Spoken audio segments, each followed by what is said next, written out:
Olá, seja bem-vindo a mais um vídeo com o professor Ronaldo sobre matemática e educação. Hoje a gente vai estar falando sobre um tema que é novo, relativamente novo, né?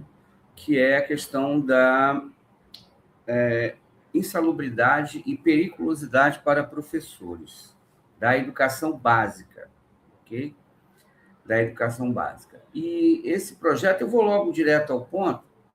Vamos falar sobre esse projeto, as principais características dele, e depois a gente comenta sobre esse projeto, ok? Então, vamos lá aqui. Aqui. Vamos fazer, então, a gente fez um breve resumo aí, né? O projeto de lei 5.264, de 2025, de autoria do deputado Dr. Fernando Máximo, do União de Roraima, propõe garantir adicionais de insalubridade e periculosidade para profissionais de educação básica, da creche ao ensino médio. A proposta foca em riscos biológicos, ruídos, violência escolar e estresse. O PL está em tramitação na Câmara. Quais são os pontos principais desse PL? Do PL 5.264, 2025. Abrangência. Ele vai abranger os professores e profissionais do magistério da educação básica, como disse lá no topo, da creche ao ensino médio. Insalubridade, foco em exposição a agentes biológicos, vírus, bactérias, especialmente em creches, além de ruídos excessivos. Periculosidade, justificada pelo aumento da violência escolar e risco à integridade física. Comprovação, a concessão dependerá de perícia técnica que ateste a necessidade do adicional. Essa questão aí da perícia técnica, eu acredito que vai ser um dificultador para a concessão da insalubridade e da periculosidade. E a gente vai conversar sobre essa questão da necessidade da dependência, né? Dependerá de perícia técnica, porque cada escola tem uma realidade, cada escola está inserida dentro de um contexto, de uma comunidade, né? De uma história, isso é fato. Entretanto, esses problemas, questões de saúde, né? Riscos biológicos, ruídos, violência escolar, estresse, isso aí independe da unidade escolar, independe da comunidade que ela está inserida. Infelizmente, é um mal que atinge a todos os professores, independente das unidades escolares. Tá? Então, acho que poderia dispensar essa concessão, essa dependerá, né, da perícia técnica, e colocar abrangente para todos os profissionais do ensino, da educação básica, presumindo que ele, estando atuando em sala de aula, ou na coordenação, ou como pedagogo, ou como auxiliar, ele está exposto a todos esses riscos biológicos, né? E essa questão de violência, enfim. A concessão, então tá. Justificativa, reconhecimento do esgotamento mental. Isso aí é facilmente comprovado pela estatística que demonstra o número de professores que se afastam por problemas de esgotamento mental, estresse, e aí absenteísmo e alto risco à saúde intensificado após a pandemia de Covid-19. Como é que se encontra esse projeto de lei, né, desse deputado Dr. Fernando Máximo? Ele encontra-se atualmente, em março de 2026, ele está em tramitação ordinária, passando por comissões como Trabalho, Educação, Finanças e Tributação, Constituição e Justiça. Finanças e Tributação e Constituição e Justiça. Agora nós vamos dar uma olhadinha no projeto propriamente dito, né? Na proposta do projeto de lei original lá, que foi protocolizada pelo nosso deputado, e a gente vai falar sobre ela. Então, tá aí. Projeto de Lei 5.264, de 2025, do senhor Fernando Máximo, altera a legislação para incluir os profissionais do Magistério da Educação Básica no rol de categorias com direito a adicionais de insalubridade ou periculosidade, conforme o caso. Aqui, nesse caso, ele não especifica se é da rede privada, da rede pública, se esse benefício também vai atingir a rede privada, mas logo de antemão eu acredito que, por ele não separar uma coisa da outra, e até por uma questão de coerência, né? Já que essa violência, esse risco biológico, ele não está restrito só às unidades de educação públicas, também se estenderia à rede privada. Deixa eu ver se a gente consegue aqui, ó, página 2. O projeto de lei e tal, esse aqui é o original que foi apresentado pelo deputado. Altera a legislação para incluir os profissionais do Magistério da Educação Básica no rol de categorias com direito a adicionais de insalubridade ou periculosidade, conforme o caso. O Congresso Nacional decreta os profissionais do Magistério da Educação Básica em efetivo exercício em creches, no ensino fundamental e no ensino médio, farão jus ao adicional de insalubridade e ou adicional de periculosidade a serem apurados mediante laudo técnico e nos termos da legislação vigente. Aqui que eu acho que caberia uma emenda, tá? Para tirar esse a serem apurados mediante laudo técnico. E aí você estender o adicional de insalubridade a todas as escolas, todas as unidades escolares então, do ensino básico, e a questão da periculosidade, aí sim, a periculosidade dependeria de uma análise técnica, por exemplo, considerar a região onde a escola está inserida, se é uma região de risco, né? ou até mesmo dependendo do quadro do aluno que esteja indo para a escola, né? Porque nós temos, e esse é um ponto importante, né? Como a gente está na escola, a gente está vivenciando isso, nós já tivemos casos e temos ainda casos de alunos que partiram para agressão física em surto psicótico, para agressão física ao professor, a ponto de nós termos que chamar o SAMU, a guarda escolar, né, a guarda civil escolar, para poder fazer a contenção dessa aluna, inclusive era uma aluna. Então, e no meio do surto, essa aluna, esse estudante, ele agrediu uma professora gravemente e a outra e o outro professor também, mas esse soube se desvencilhar, né, dela, e foi tudo registrado, ocorrência, tudo certinho, né?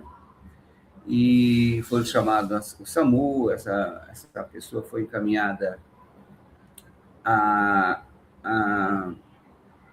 ao hospital, né? Hospital infantil, e lá acompanhou uma professora de educação especial, e ela acompanhou essa aluna até o hospital, juntamente com o SAMU, aguardando os pais, que só apareceram lá da manhã, só apareceram lá ao final da tarde, fazendo com que essa profissional ficasse lá à disposição até os pais chegarem no final da tarde. Tá? E aí existem outras situações, mas essa não é a única. Nós temos várias situações, com menor grau, claro, esse é um caso extremo, né, de onde teve uma violência física, realmente, mas existem outras situações menos gravosas que também exigem atitudes um pouco mais enérgicas da escola e coloca realmente não só o professor, mas os coordenadores, o pedagogo, a equipe de apoio, todos em risco. Tá? Isso aí é um fato.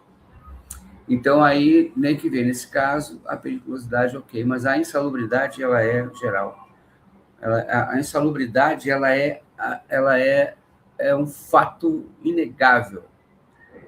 A quantidade de alunos, de professores afastados por questão de estresse, problemas mentais, dos mais variados tipos, laudos, e professores que estão afastados há meses, às vezes há anos, e outras, demonstram o grau de exposição a esses fatores de estresse profundo, né? Então, isso aí é um fato, a insalubridade. É inegável, isso aí. Qualquer profissional que atua na escola, em especial na sala de aula, em contato direto com alunos, sabe do que eu estou falando. Só não tem essa sensibilidade o burocrata que vive numa outra realidade que não é a da escola, que não é a da sala de aula, né? Então, vamos lá. Parágrafo 1º, o adicional de insalubridade será devido em razão da exposição a agentes biológicos de risco potencial à saúde, contágio viral, bacteriano em massa, especialmente em ambientes como em creches e a ambientes com níveis de estresse ou ruído excessivos devidamente comprovados por perícia. Olha, essa questão do ruído pode parecer exagero, mas não é, não é. Só quem realmente vive a realidade da unidade escolar é que sabe o quanto o ruído é alto. Alto. Não é comum, eu mesmo faço uso de protetor auricular, professores de educação física fazem esse uso de protetor auricular. O nível de barulho, o nível de ruído é demais em determinados momentos. Em especial nas trocas de turno, nas trocas de professores, nos recreios, nas aulas de educação física, na saída, né, principalmente. Então, eles simplesmente não sabem conversar, normal. Eles gritam. A comunicação deles se dá por meio de grito. E pode parecer estranho para quem não faz, para quem não tem esse convívio, né? Mas para quem tem esse convívio, eles sabem exatamente do que eu estou falando.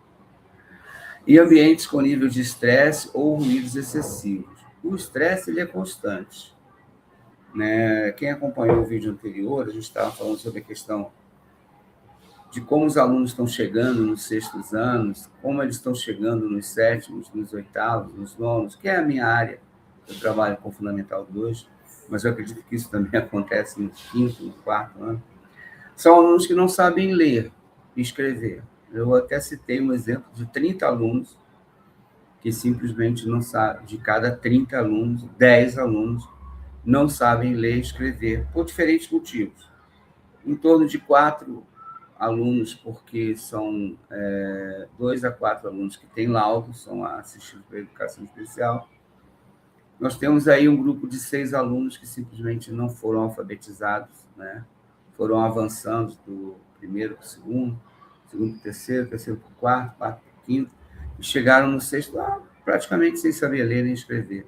Ou se escrevem com muita dificuldade. Então, são aí 1/3 da turma, né?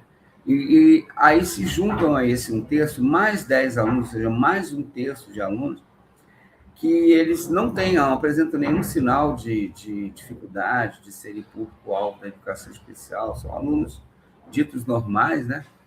Entretanto, esses alunos, como eles sabem que ao final do ano eles vão passar de qualquer jeito, devido à política meio louca de aprovação automática, né, que eles chamam, onde a escola a direção, os pedagogos, e a escola em si é pressionada a aprovar 100%, ou a secretaria estipula um máximo de alunos que podem ficar reprovados, de 4, 5 ou 6, a escola sendo obrigada a aprovar, ou pelo professor, ou pelo conselho, o máximo de alunos, deixando aquele limite, porque essa aprovação automática, eles já estão observando há uns 3 ou 4 anos. Desde que acabou a pandemia. Então, esse 1/3 são alunos ditos normais, porém que, como eles já não gostam muito de estudar, que é até compreensível, né? Adolescente, jovem, 11, 12 anos, 13, 14, eles estão tranquilos, porque eles sabem que ao final do ano eles vão ser aprovados. E no outro vídeo anterior, né, a gente até falou sobre o vídeo sobre 1.000 inscritos, a gente até falou sobre a história de um aluno, eu não vou citar o nome, é claro, né, mas ele deixou claro que ele não queria ser aprovado, que ele estava no 8º ano, tinha uma namoradinha do 7º, então ele queria reprovar, porque a namoradinha ia para o 8º e tal. E aí eu conversei com ele, falei, rapaz, isso é absurdo, sabe? Isso é doideirada, isso é maluquice e tal. Tanto é que depois ele não fez nada, não fez prova, recuperação final, nada. Deixou claro que não queria passar. E ele ficou aborrecido quando ele chegou no fim do outro ano, que estava no 9º ano, ele me encontrou. Pô, professor, eu falei para o senhor que eu não queria passar. Eu falei, eu falei isso lá na reunião com os professores, no conselho, mas eles entenderam por bem, a escola entendeu por bem aprovar você. Né? A culpa não é minha, não, eu fiz a minha parte. Eu reprovei mesmo porque o senhor não fez nada. Né? Esse é um exemplo que demonstra essa política desastrosa da aprovação automática que, gente, é para rir. Você chegar numa turma de 6º, 7º, 8º, 9º ano e encontrar 1/3 da turma que não sabe ler e escrever por diversas razões, e 1/3 da turma que, ciente de que não vai reprovar, mesmo que não tenha nada no caderno, que não faça nada, e o pior, que ele pode fazer a bagunça que for, tumultuar, arrumar briga, confusão, fazer bullying, brincadeira inadequada, agressão verbal com os colegas, ele pode fazer o que quiser, que não vai acontecer nada com ele, que ele não vai ser... O máximo que ele vai ser é suspenso. Alguns até gostam disso, né, ser suspenso. E pronto, acabou, vai ser dada ali aquela bronca, então não tem nada que se possa fazer. A escola está completamente sem ferramentas para poder trabalhar. Né? Foram tiradas todas as ferramentas da escola pelos burocratas que estão vivendo uma realidade paralela, lá em Nárnia, sei lá onde, lá que eles estão, né? Deve estar lá. Então, essa questão de estresse, ruídos, disciplina, que gera todo um desgaste mental para o professor, isso aí é insalubridade pura, não tem o que questionar. Né? Devidamente comprovados. Essa coisa de devidamente comprovados que eu acho que é meio furado, mas acho que pode ser revisto lá na hora das emendas, né? A gente deve trabalhar para isso, influenciando nossos deputados e tal. Bom, parágrafo 2º. O adicional de periculosidade será devido em razão à exposição a situações de riscos iminentes à vida, como violência escolar, agressões físicas e verbais, ou atividades em áreas comprovadamente de insegurança, de comprovada insegurança, situação frequente enfrentada em docente ensino médio. Isso aí que eu ia destacar. A periculosidade, porque o que acontece? Na educação infantil e no ensino fundamental 1, as crianças elas são um doce, né? São pequenininhas, são fáceis de você conversar e tal. No Fundamental 2, eles ainda não têm tanta dificuldade. Quando chega lá para o 8º, 9º ano, é que fica um pouquinho mais difícil de você lidar com certas situações e você vê situações de alunos agressivos mesmo. Mas essa questão da violência, tá? Eu vejo mais no ensino médio, tá? Então, eu acho que essa periculosidade, ela, dependendo da situação, dependendo do local no qual a escola está inserida, essas agressões físicas, verbais, elas são mais frequentes no ensino médio. Mesmo porque no ensino fundamental 2, ainda o professor consegue manter um certo controle da turma, né? Então, o Poder Executivo... Aí, artigo 2º, o Poder Executivo Federal, em colaboração com os entes federados, deverá regulamentar esta lei no prazo de 180 dias. Essa lei entra em vigor na data de sua publicação. Então, aí está a íntegra, né, original do projeto de lei do nosso deputado. Doutor deve ser médico, né? Ele deve ser médico. Senhores, e é uma realidade, tá?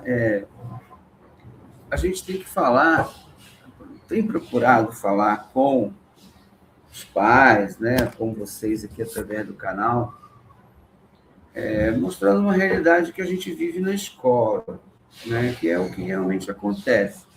Não adianta a gente querer fantasiar uma coisa que não é real. E essa questão da saúde mental do professor é uma questão séria. O ambiente escolar, ele é, por si só, hostil ao professor.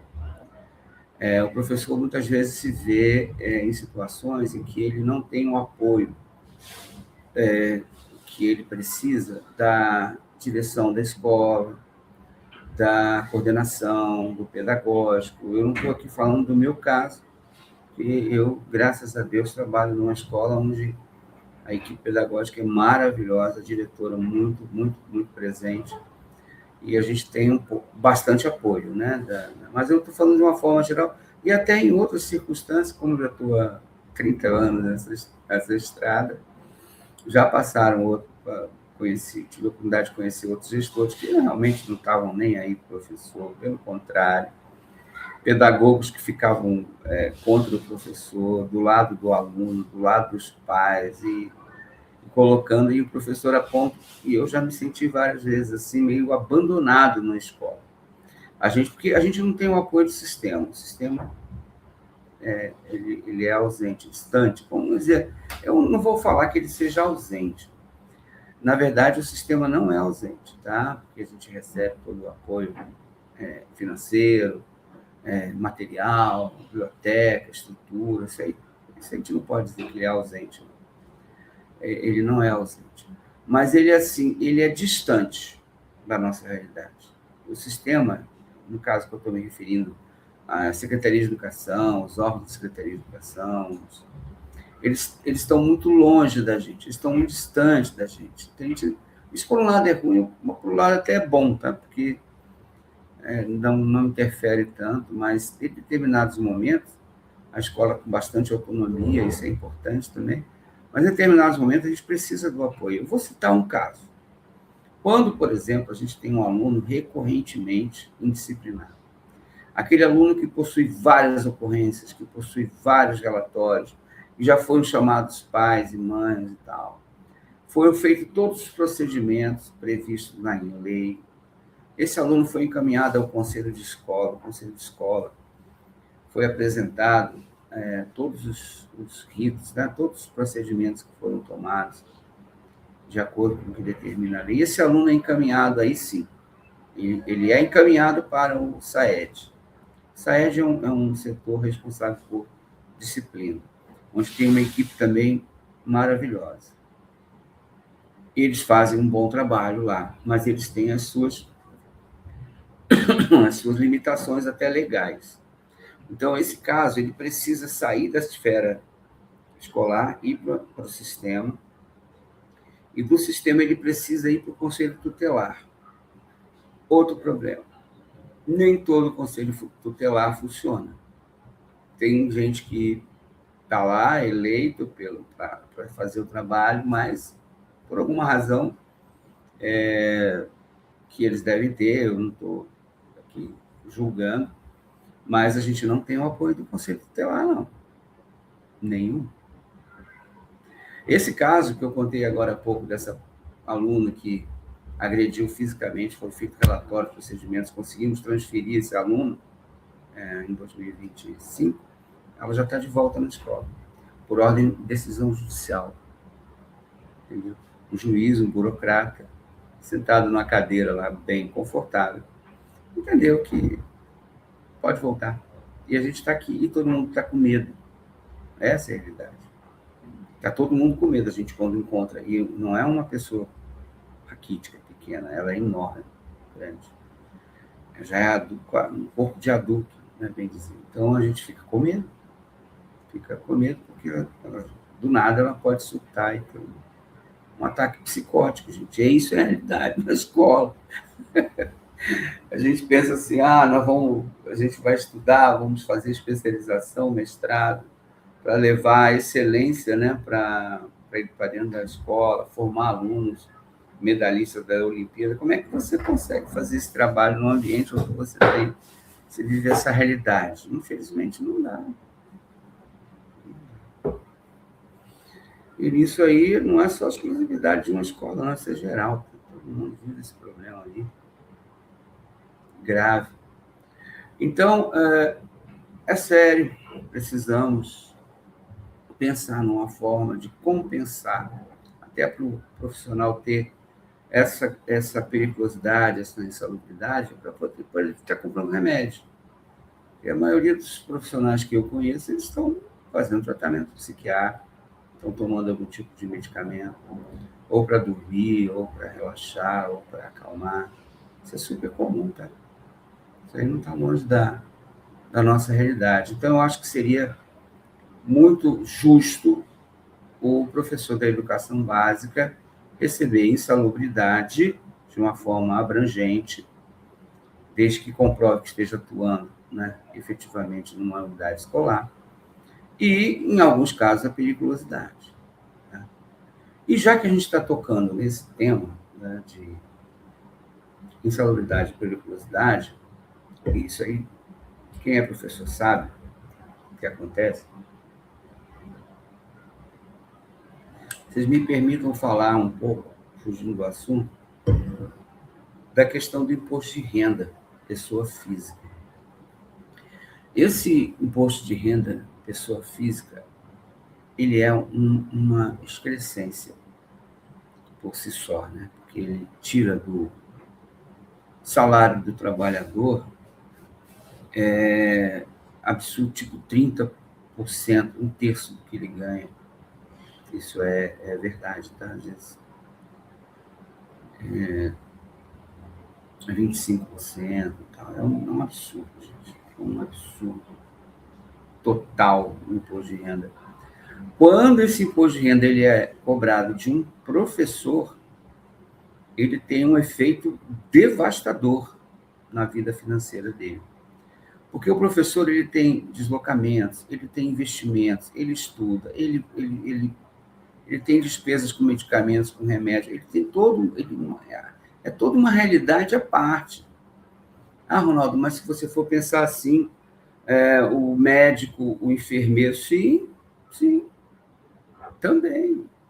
Se for comprovado que o profissional ele tem um salário baixo, né? Ah, mas Ronaldo, o salário do professor não é tão baixo. Olha, existem realidades, né? Vamos supor, em Vila Velha pode ser que o salário não seja o dos melhores, mas também não é um dos piores. Existem municípios que ganham bem menos, é verdade. Mas, uma média geral, o professor com nível superior, às vezes pós-graduação, doutorado, R$ 5.000 não é um salário que a gente pode dizer que é alto, né? 4.000, salário. De repente, para a iniciativa privada, para o comércio, pode ser muito. Mas para a função que ele atua, para o trabalho que ele exerce ali, para a atividade que ele exerce, eu acho poderia ser um pouco melhor. Mas, ok, não tem condição, não tem. Então, o professor da educação básica deixar de pagar o imposto de renda, isso aí contribui para um aumento real no rendimento dele. Né? Então, acho que é o mínimo. O pessoal gosta muito de falar de dívida histórica e tal, para mim isso é balela, mas é uma sociedade que vai reconhecer o valor do professor, que já foi muito mais valorizado anteriormente pela sociedade, pela sua função, e tratado de forma muito melhor do que é tratado hoje. Ok, a sociedade mudou, beleza, perfeito, sem problema, não precisa desse reconhecimento, valorizar isso aí. A gente já não espera muito isso, não. Aliás, pelo contrário, a gente se assusta quando encontra um gestor que valoriza o trabalho profissional. Mas esse reconhecimento financeiro, através da isenção do imposto de renda, pessoa física, para professores do ensino, da educação básica, da creche, ensino médio, que atuam em especial na sala de aula, seja aqui, os coordenadores, pedagogos, professores e tal. Eu acho que é mais do que justo. Mais do que justo. Porque a gente precisa entender que, além do imposto de renda à pessoa física, que é uma coisa absurdamente absurda, que é descontado na própria contra-cheque e depois, no final do ano, aliás, no início do ano, agora nessa época de março, abril, maio, a gente está fazendo até o final do dia 29 de maio, fazendo a declaração do imposto de renda, a gente vê que o quanto que a gente paga de imposto de renda, que isso aí poderia se converter em qualidade de vida para o professor, para amenizar um pouco esse sacrifício que ele tem nesse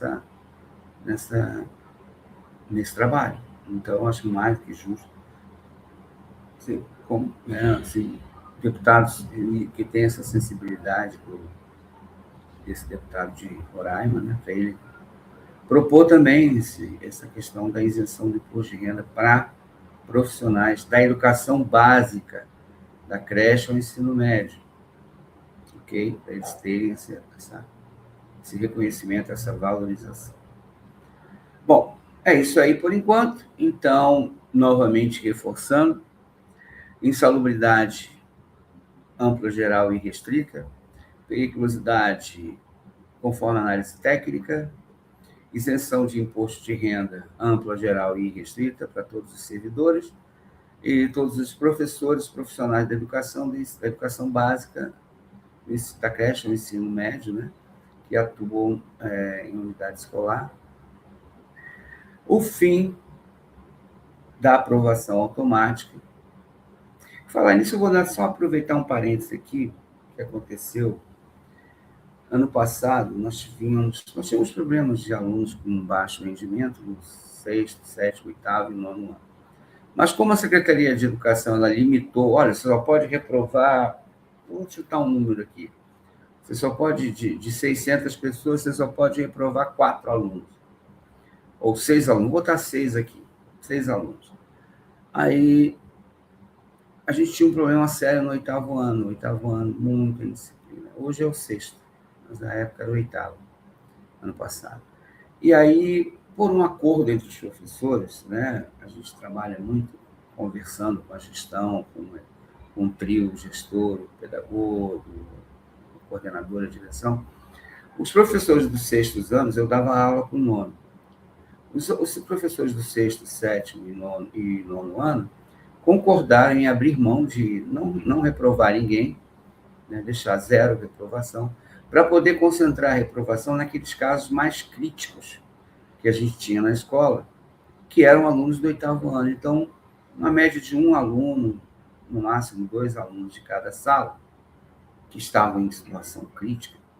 E aí eu digo crítica mesmo, ou seja, não tinha nota de nada, não tinha feito nada, além de ter aprontado muito. Esses alunos, por consenso, né, até por nota, por tudo, eles foram reprovados. Então, nós tivemos uma reprovação concentrada no 8º ano. Apesar de terem casos do 6º, do 7º, do 9º, de pessoas, casos tão graves quanto, né? Mas, como a escola estava vivendo uma convulsão em cima dos alunos do 8º, dado o número de problemas concentrados, então,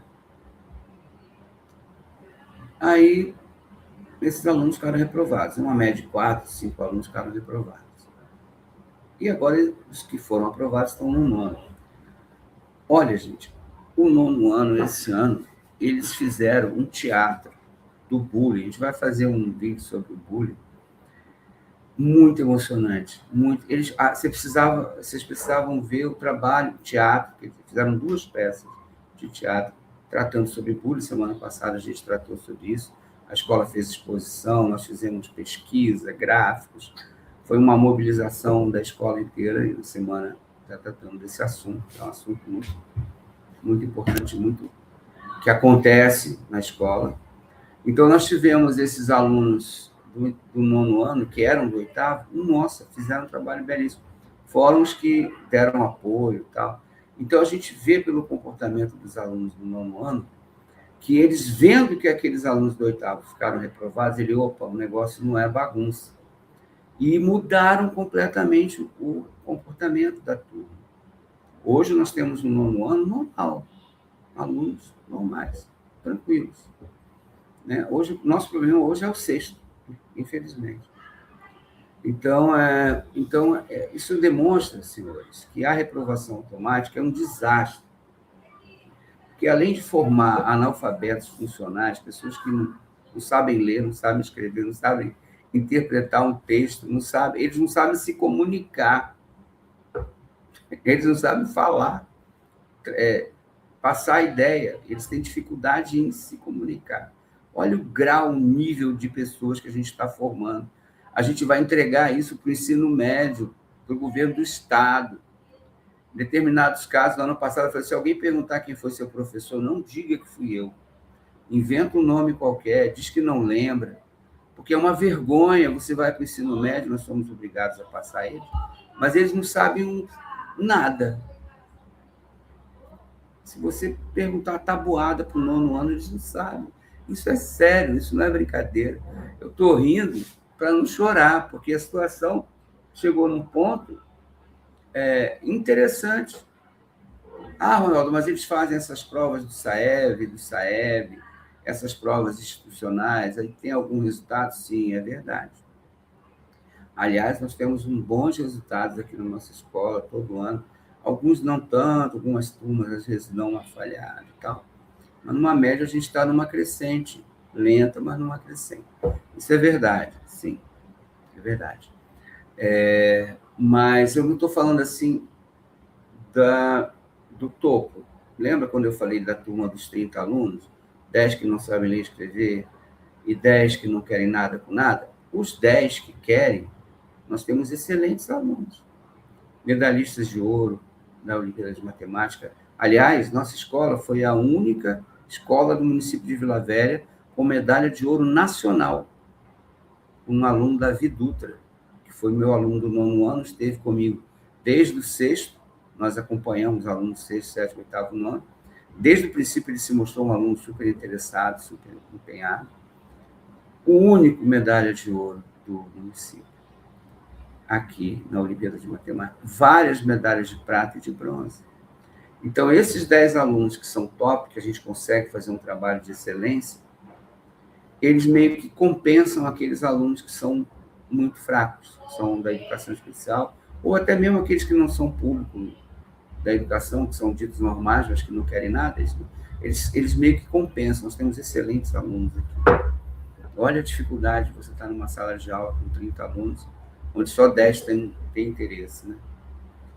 Então, isso é verdade, mas isso é uma média, né? Essas notas não são muito boas, não é? Eu diria que a nossa escola não é uma das piores, não, nessas avaliações.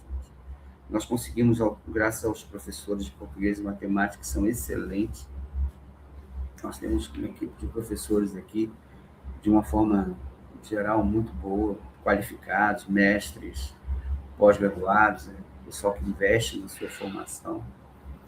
E também tem gente que também não tem lá muito compromisso, não, mas português e matemática é o nosso forte. Então, eles conseguem essa média. Isso dá a impressão de que a escola está na média. Não está, não. Tá?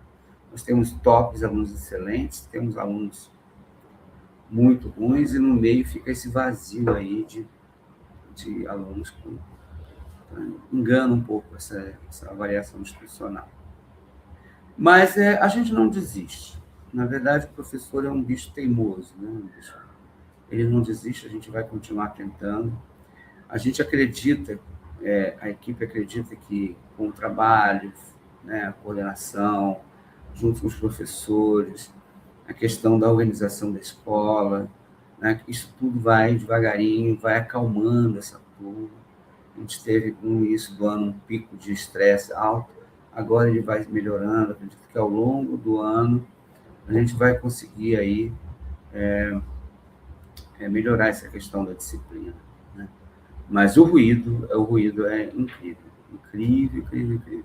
Parece até que eles esqueceram de mim, 3, que eles saem gritando no corredor. Tasmania, que sai um louco, vive um temporal, um ciclone, né, ali no meio. É um negócio bem estressante. Então é isso. Insalubridade, periculosidade, fim do imposto de renda para professor de educação básica. Parar com esse negócio de aprovação automática, que isso é um desastre, tá? É uma vergonha isso aí para a gente. Mas, se quiser, para mim, tanto faz. E o fim também. E o ar-condicionado. Lembrando, o ar-condicionado na sala de aula é bom também, tá? Porque agora nós estamos entrando no inverno, vai melhorar um pouquinho. Já melhorou, né? Um pouquinho essa semana. Mas é uma realidade, tá? Gente passando mal, professor, aluno, então, rever isso aí também. Mas é isso aí, bola para frente, vamos pedir a Deus para que ilumine o nosso prefeito, a nossa secretária de educação, a nossa diretora, colocar essa turma toda nas nossas orações, nossos professores, coordenadores, para que Deus ilumine, abençoe, proteja, dê forças para que eles façam um trabalho melhor, né? Para que olhem a sala de aula, eu digo sala de aula, escola, de uma forma geral, de dentro, não de fora, tá? De dentro. E é isso aí, bola para frente, sempre otimista, sempre acreditando que a gente vai conseguir tirar aí boas notas nas avaliações que estão chegando aí, né? As Olimpíadas, as avaliações funcionais, a gente vai trabalhar, fazer os nossos preparatórios, simulados, todo esse trabalho aí, para a gente tentar fazer bonito nessas avaliações. Sempre acreditando na educação como a única forma de mudar a vida da pessoa, a médio e longo prazo, de forma permanente, estruturada e segura. A educação é o único caminho para que você tenha uma vida melhor, de maneira estável, segura e duradoura. Ok? Se você gostou desse vídeo, se inscreva no canal, deixe o seu gostei. Um abraço, fui!